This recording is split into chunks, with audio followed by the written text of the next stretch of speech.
Hello friends, గాంజాయి అమ్ముతున్న మైనర్తో సహా ఆరుగురు అరెస్ట్. నిజామాబాద్ జిల్లా బాల్కొండ మండల కేంద్రం ప్రభుత్వం కళాశాల ఆవరణలో గాంజాయి విక్రయిస్తున్న ముఠా అరెస్ట్. సిపి సాయి చైతన్య మాట్లాడతారు. ఇప్పుడు చూడండి వీడియోలో.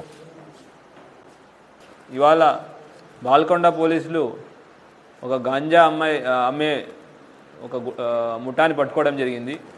దీంట్లో అక్యూజ్డ్లు A1 మొహమ్మద్ అమ్జద్ అలీ, ఒక జూనియర్ అక్యూజ్ కూడా ఉన్నాడు. అది కాకుండా మొహమ్మద్ నయీం, ఇతను ఆర్మూర్ పెర్కిట్, అతను మనోజ్ కుమార్, ఇతను బాల్కొండ మండలం, జక్కుల గోవింద్, ఇతను వచ్చేసి ఇతను కూడా బాల్కొండ మండలం, అదనాన్ జిరాజ్ నగర్ ఆర్మూర్ ఈ ఆఫ్ గాంజాని జప్తు చేయడం జరిగింది.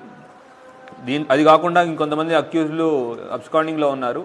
మున్ని అని, కిన్వట్, వహీద్ సుల్తాన్ ఆర్మూర్, సోఫియాన్ ఆర్మూర్, ఇట్లా చాలామంది అబ్స్కాండింగ్ ఉన్నారు.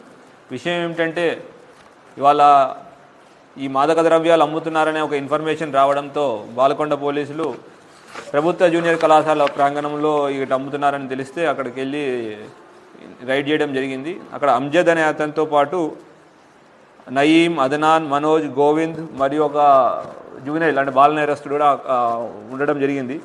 వాళ్ళని అదుపులో తీసుకుని వాళ్ళు క్వశ్చన్ చేస్తే వాళ్ళ దగ్గర 1.2 kgs ఆఫ్ గాంజా అంటే ఇంటర్మీడియట్ క్వాంటిటీ 30,000 రూపాయలు వాళ్ళ దగ్గర దొరకడం జరిగింది. వాళ్ళని క్వశ్చన్ చేస్తే వాళ్ళు చెప్పిన విషయం ఏమిటంటే, ఈ అమ్జద్ అనే వ్యక్తి ఇంతకుముందు కూడా పలు గాంజా కేసుల్లో ఇన్వాల్వ్ ఉన్నాడు. ఇంతకుముందు కూడా అతను వేల్పూరు, ఆర్మూర్, నిజామాబాద్ జిల్లాలో గాంజా కేసుల్లో ఇన్వాల్వ్ అయ్యి జైలుకి వెళ్ళిన సిచ్యువేషన్ కూడా ఉంది. అతను వచ్చి ఒక 6 నెలల క్రితం నుంచి తన తమ్ముడు వాహిద్ సుల్తాన్, మరి ఆర్మూర్ చెందిన మోసిన్, సోఫియాన్, ఈ జూనైల్, నయీం, తర్వాత బాల్కొండ నుంచి కొంతమంది మనోజ్, గోవిందులు, ఇట్లాగా ఒక్కొక్క ఏరియాలో కొంతమంది ఏజెంట్లు ఏర్పాటు చేసుకున్నాడు.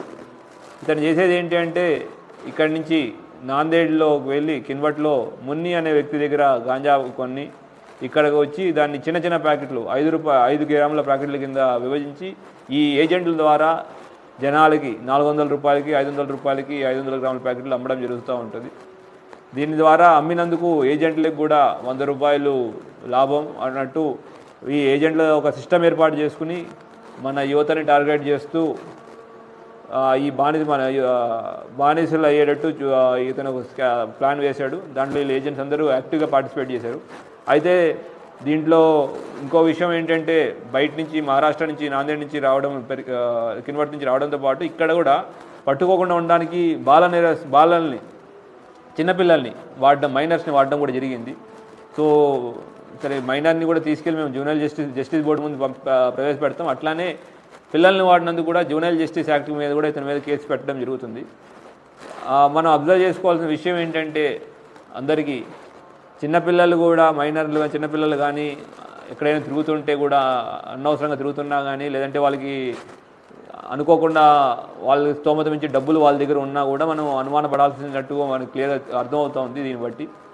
అట్లానే మీడియా మిత్రుల ద్వారా ప్రజలందరికీ విజ్ఞప్తి, మీకు ఎక్కడైనా ఎటువంటి డ్రగ్స్ కానివ్వండి, ఇతరత్ర నార్కోటిక్ సబ్స్టెన్సెస్ ఏవైనా అమ్ముతున్నట్టు కానీ ఇన్ఫర్మేషన్ ఉన్నా, లేదంటే అనుమానం ఉన్నా మా లోకల్ పోలీస్కి ఇంటిమేట్ చేయవలసిన కోరుతున్నాం.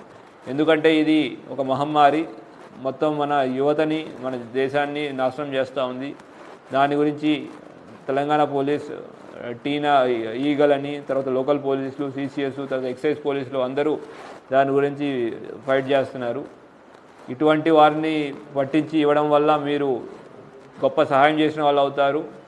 అట్లానే ఇటువంటి యాంటీ సోషల్ ఎలిమెంట్స్ని, క్రిమినల్ యాక్టివిటీని తగ్గించడంలో మీరు హెల్ప్ చేసి సేఫర్ నిజామాబాద్, సేఫర్ తెలంగాణ గురించి మనం హెల్ప్ చేసిన వాళ్ళు అవుతారు. ఎంత మొత్తం ఆపరేషన్ని inspector CI Armoor rural John Reddy గారి ఆధ్వర్యంలో ముఖ్యంగా ఎస్ఐ బాలకొండ శైలేందర్, దాంతోపాటు అతని టీం శంకర్ PC బాల్కొండ నుంచి, తర్వాత భరత్ గౌడ్ పట్టుకోవడం, ఇన్ఫర్మేషన్ డెవలప్ చేయడం, తర్వాత ఈ గ్యాంగులు పారిపోకుండా ఉండడానికి ఎంతో కష్టపడ్డారు.